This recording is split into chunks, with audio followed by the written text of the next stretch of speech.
महाराज, इस वर्ष उपज बहुत कम हुई है। आधी प्रजा के पास खाने को भी कुछ नहीं। तो क्या हुआ? प्रजा कंद फूल खा के जिंदा रह लेगी।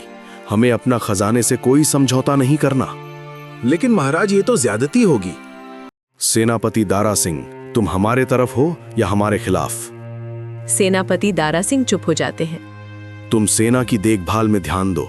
राजपाट कैसे चलाया जाता है ये हमें मत सिखाओ। महाराज बिल्कुल ठीक कह रहे हैं। राजपाट के मामले में महाराज जी का कोई टक्कर नहीं। किसी में हिम्मत नहीं कि राजा के आदेश का अवहेलना कर सके। राजा बीरबल अपने सैनिकों के साथ राज्य का दौरा पर जाते हैं। उनके साथ उनका सेनापति दारा सिंह भी था। इतनी तेज गर्मी, ऊपर से ये कैसे गांव में हम लोग आ गए हैं? क्या मुसीबत है? क्या मुझे और भी दौरे करने होंगे सेनापति? हाँ महाराज।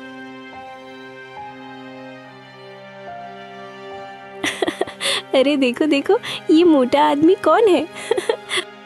तेरी इतनी हिम्मत? ये बदतमीज लड़का किसका है? फौरन उसे हमारे पास ले आओ। महाराज जाने दीजिए, छोटा बच्चा है। अभी बताता हूँ। इन्हें मेरा अपमान करने का नतीजा इनके सारे घर को आग की लपटों में झोंक दो। महाराज, ये आपने गलत किया। सेनापति दारा सिंह, तुम्हारा कर्तव्य है कि महाराज की आज्ञा का पालन करें। लेकिन महाराज, आपके अत्याचार करने पर मेरा कर्तव्य है आपके गलत आचरण को रोकना। नालायक सेनापति, तेरी इतनी हिम्मत! तूने मुझे गलत कहा। सैनिकों, पकड़ के बोटी बोटी कर दो इसकी। सभी सैनिक अपना सर झुका लेते हैं। महाराज, इन सैनिकों को मैंने शिक्षा दी है, ये मुझ पर हमला नहीं करेंगे। तुम सब मुझे गद्दी से हटाने की साजिश में हो। मैं तुम सबको मौत की सजा दूंगा। उसकी कोई जरूरत नहीं है महाराज। इन सबको मैं अपने साथ लेकर जा रहा हूँ। इन्हें जीने का अधिकार है। आज राजा के आदेश का अवहेलना हो जाता है। सभी सैनिक दारा सिंह के समर्थन में खड़े थे। इतना कहकर दारा सिंह सारे सैनिकों को लेकर अपने साथ लेकर चला जाता है। राजा गुस्से से उन्हें देखता है। राजा खुद को अपमानित महसूस कर रहा था। तभी मंत्री कहता है, महाराज, अभी यहाँ से लौटने में हमारी भलाई है।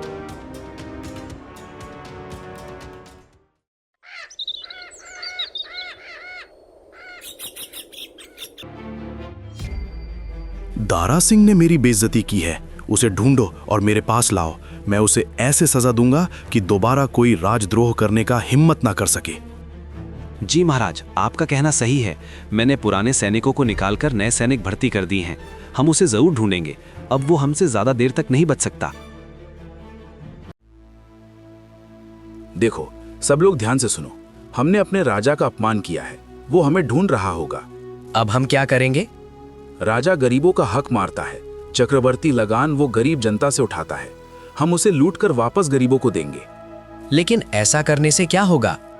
अगर हम इस तरह दमनकारी राजा के खिलाफ आवाज उठाएंगे तो लोगों में हिम्मत आएगी। अब हम डाकू बनेंगे।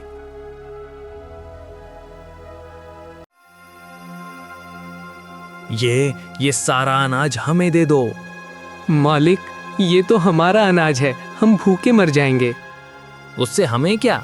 अगर अभी नहीं दोगे तो हम तुम्हें अभी मार डालेंगे। राजा के सैनिक किसानों से जबरन वसूली कर रहे थे कि तभी वहां डाकू दारा सिंह आ जाता है। दारा सिंह को देखकर सारे सैनिक भाग जाते हैं और गांव वालों का अनाज बच जाता है। आप सभी लोगों का बहुत बहुत धन्यवाद।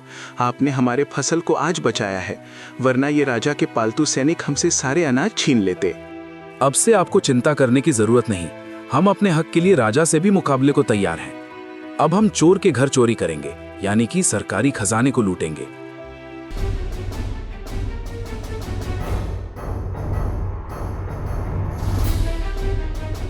ये क्या बक रहे हो सैनिक? तुम उस दारा सिंह से डर गए? महाराज, वो दारा सिंह अब वो डाकू दारा सिंह बन गया है। उसके पास सैकड़ों डाकुओं का दल है। हम सब ने अपनी जान बचाकर ये जानकारी आप तक पहुंचाई है महाराज। अरे कहाँ मिलेगा वो दारा सिंह? उसको जल्द से जल्द पकड़ो। चिंता करने की जरूरत नहीं है महाराज। हमारे गुप्तचरों ने पता कर लिया है कि डाकू दारा सिंह अब कौन से जंगल में छिपा हुआ है। तो फिर देर किस बात की मंत्री? फौरन हमारे सैनिकों की एक टुकड़ी जंगल के लिए रवाना किया जाए। राजा का आदेश के बाद सैनिकों का एक टुकड़ी डाकू दारा सिंह को पकड़ने के लिए जंगलों की ओर निकल पड़े। सरदार, गजब हो गया सरदार। राजा के सैनिकों ने पूरे जंगल को घेर रखा है। अब हमारा बचना मुश्किल है सरदार। इससे पहले कि दारा सिंह कुछ कर पाता, राजा के सैनिकों ने उसे ढूंढ लिया। उसके सारे साथियों को पकड़ लिया था। दारा सिंह किसी तरह भाग निकला। अरे ये मैं कहाँ आ गया? राजा के सैनिक आते ही होंगे। मुझे ये नदी पार करना होगा, तभी मैं राजा के सैनिकों से बच पाऊंगा। तभी नदी किनारे दो चट्टानों के बीच एक गहरी सी आवाज दारा सिंह के कानों पर सुनाई देती है। मेरी मदद करो, कोई है? मेरी मदद करो, मैं इन चट्टानों में फंसी हुई हूँ, मेरी मदद करो। अरे ये किसकी आवाज है? अरे वो देखो, ये तो कोई लड़की है, चट्टानों में फंसी हुई दिखती है। मुझे इसे बचाना होगा। डाकू दारा उसे वहां से निकालता है, लेकिन उसे बचाते हुए वो भी काफी थक चुका था और वहीं नदी के तट पर बेहोश होकर गिर पड़ा। ये तो कितना बहादुर इंसान है, अपनी जान और घावों की परवाह किए बिना ही मुझे बचाने आ गया। लेकिन आखिर इसे हुआ क्या? मैं इसे जल्दी से ठीक कर देती हूँ। जलपरी की जादुई शक्ति तभी काम करती है जब वो पानी के अंदर रहती है।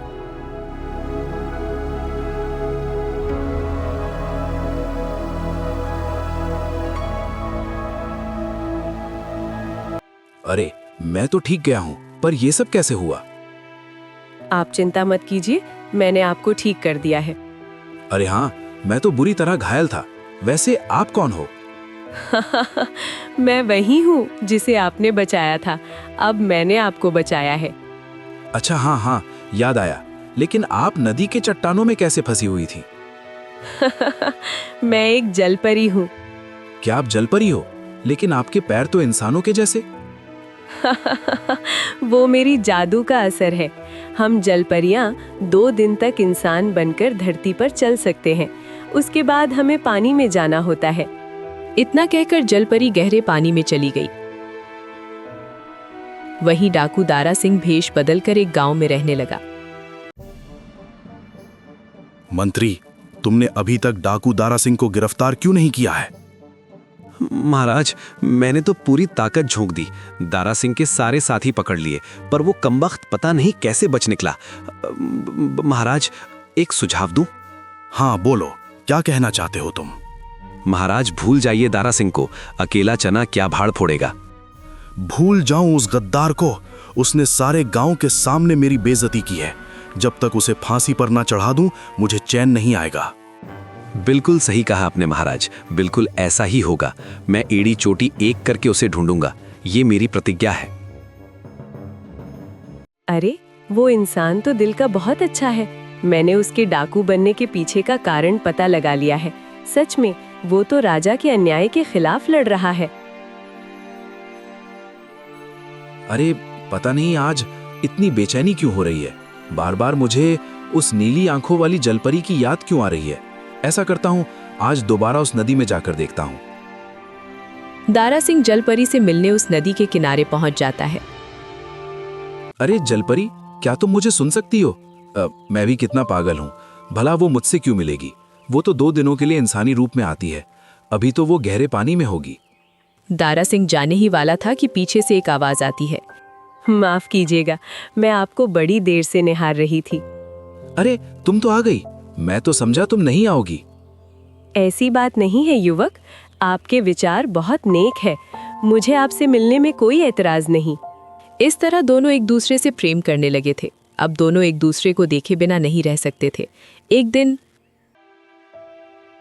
ये राजा बलाल देव सारी प्रजा को लूट रहा है। काश कि मैं उसे रोक पाता। उसने मेरे सभी साथियों को कारागार में डाल दिया। अब मैं क्या करूं? तभी उसका नजर एक कुटिया पर पड़ता है। अरे ये क्या? इस घने जंगलों के बीच एक कुटिया। मुझे जरा पास जाकर देखना चाहिए।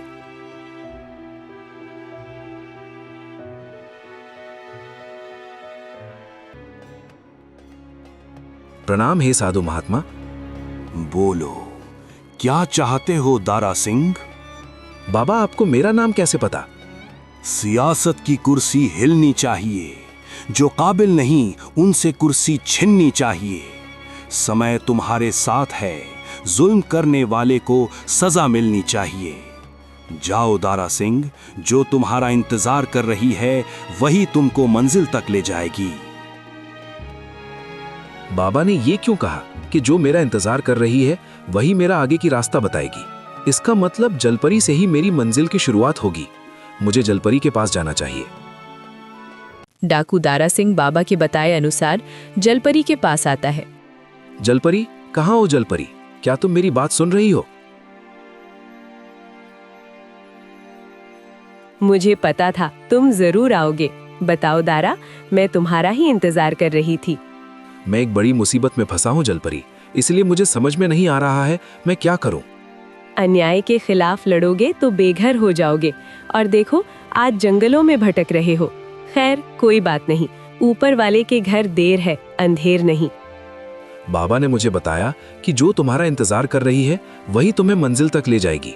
तुम तो जलपरी हो, पानी के बाहर कभी कभी आती हो, और जब भी पानी के बाहर आती हो तुम्हारे पास शक्ति नहीं होती। तो इस हालत में तुम मेरी मदद कैसे कर सकती हो?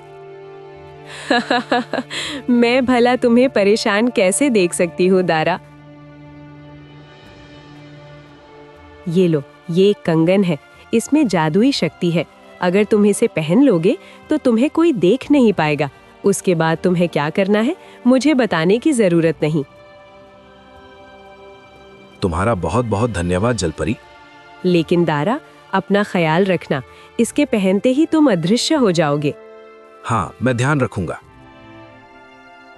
राजा के 2 सैनिक लगान वसूलकर महल की ओर जा रहे थे, तभी उनमें से एक गिर जाता है। अरे मूर्ख, तुमने मुझे धक्का क्यों दिया? भाई मैंने तुम्हें धक्का नहीं दिया, तुम खुद ही गिर गए।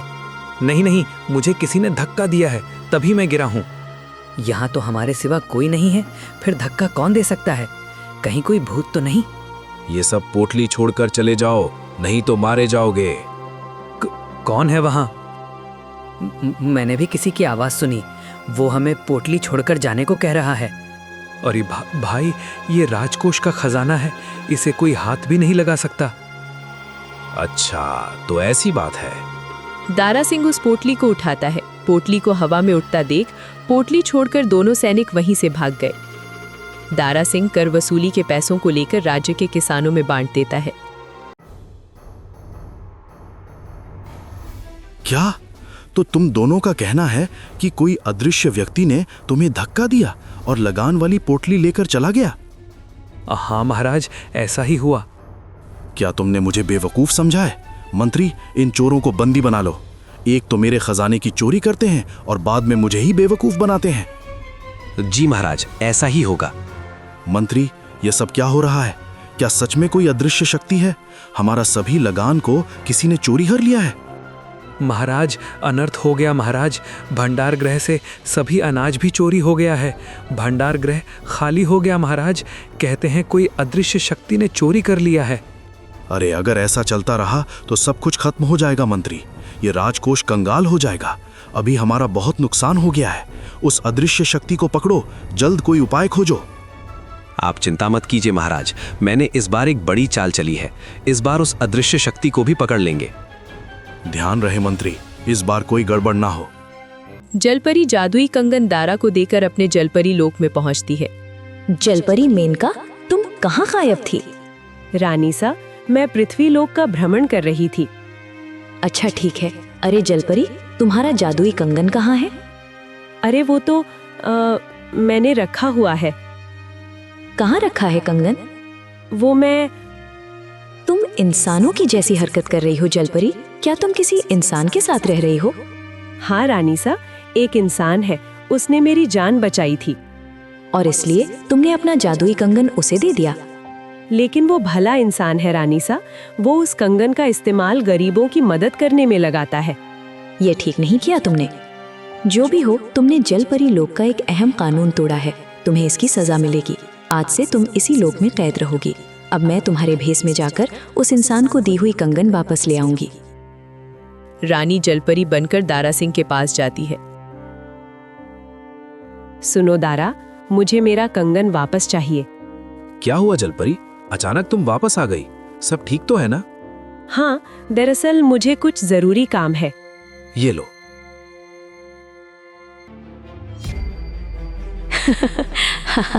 मूर्ख इंसान, मैं रानी जलपरी हूँ। तूने हमारे लोग के एक जलपरी को अपने शैतानी जाल में फंसाया है। अब तू उसकी शक्तियों का गलत इस्तेमाल नहीं कर पाएगा। अब लगता है मैं उस जलपरी से दोबारा नहीं मिल पाऊंगा और ना ही अपने लोगों की रक्षा कर पाऊंगा। इसी बीच किसी ने मुखबिरी राजा को कर दी। राजा के सैनिक आते हैं और दारा सिंह को पकड़कर राजा के पास ले जाते हैं।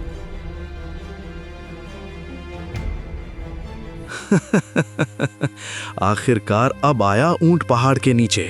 तुमने दरअसल मुझे बेवकूफ समझ रखा था। सोच रहे थे महान राजा बलाल के हाथों से बच निकलोगे। तुम्हें जो करना है करो, मैंने कोई जुर्म नहीं किया है, मैंने तो बस गरीबों की मदद की है। तुम्हें अच्छी तरह पता है दारा सिंह कि डाकुओं को फांसी पर लटका दिया जाता है। मैं मौत से नहीं डरता, तुम्हें जो कुछ करना है करो। ले जाओ इसको तहखाने में, 4 दिन बाद इसे फांसी की सजा होगी। दारा सिंह किसी मुसीबत में है, मुझे यहाँ से बाहर निकलना होगा, मुझे उसकी मदद करने जाना होगा। वो इंसान है, इंसानों की दुनिया में कौन जीतता है कौन मारता है इससे हमें कोई लेना देना नहीं है। बेहतर है वो मार दिया जाए। मैं आपसे भीख मांगती हूँ रानीसा, मुझे जाने दें। सिर्फ एक शर्त पर। हाँ, मैं कोई भी शर्त मानने को तैयार हूँ। तुम्हें जल देवता का वचन देना होगा। अगर वचन टूट गया तो तुम्हारी मृत्यु निश्चित है। बोलो जलपरी, क्या तुम्हें ये शर्त मंजूर है? हाँ रानीसा, मुझे ये शर्त मंजूर है। मैं वायदा करती हूँ दारा सिंह की जान बचाकर मैं वापस लौट आऊंगी। अब जाओ और अपना वायदा निभाओ जलपरी। जलपरी कारावास में सफाई करने वाली काकी का रूप लेकर राजमहल पहुंचती है। सैनिक उसे कारावास तक पहुंचा देते हैं। कैसे हो दारा?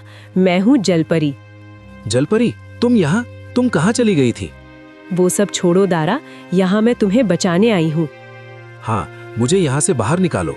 पर कैसे? अभी तुम पानी के बाहर हो। मुझे पता चला है मुझे कल फांसी होगी। देखो, मैं भी तुमसे बहुत प्रेम करती हूँ, ऐसी बात मत करो। मैं भी तुमसे बहुत प्रेम करता हूँ जलपरी, पर मैं तुम्हें बता नहीं पाया। आज मरने से पहले तुम्हें बता रहा हूँ। मैं तुम्हें ऐसे ही मरने के लिए नहीं छोड़ सकती। आओ, मैं तुम्हारे कानों में कुछ कहती हूँ, तुम्हें ऐसे ही करना होगा जब तुम्हें फांसी पर चढ़ाया जाएगा। जलपरी दारा सिंह के कानों में कुछ कहती हैं और वहां से चली जाती हैं।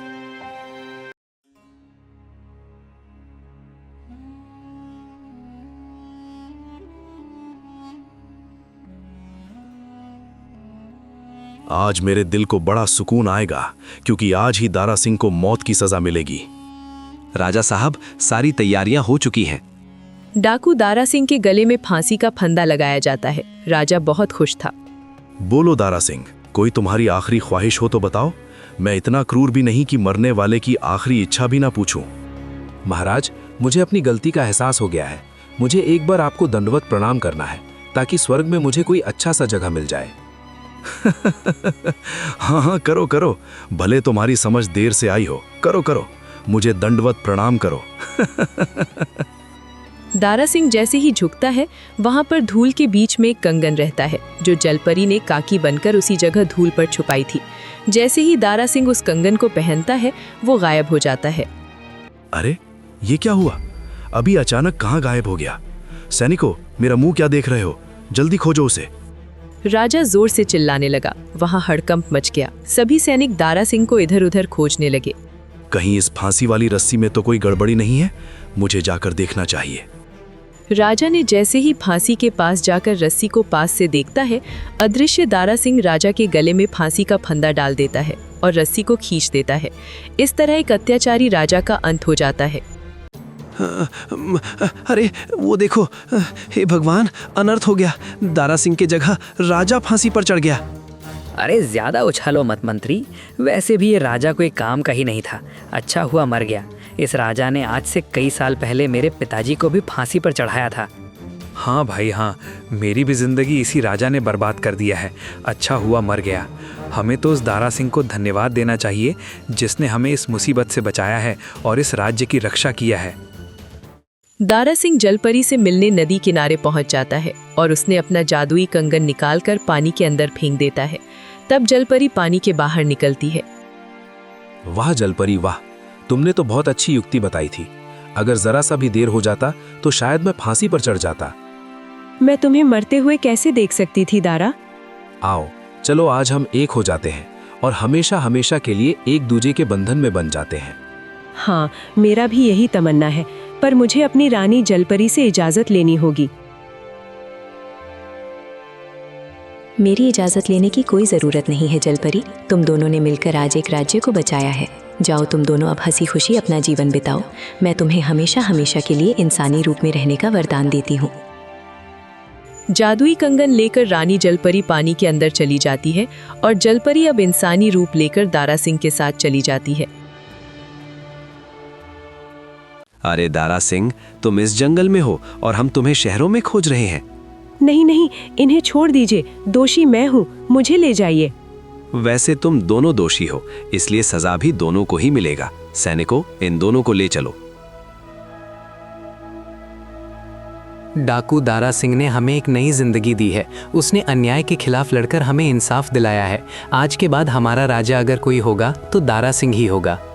इस तरह राज्य के सभी लोगों ने डाकू दारा सिंह को अपना राजा और जलपरी को रानी बना दिया। अब दारा सिंह के राज्य के लोग अपना जीवन हंसी खुशी से जी रहे हैं।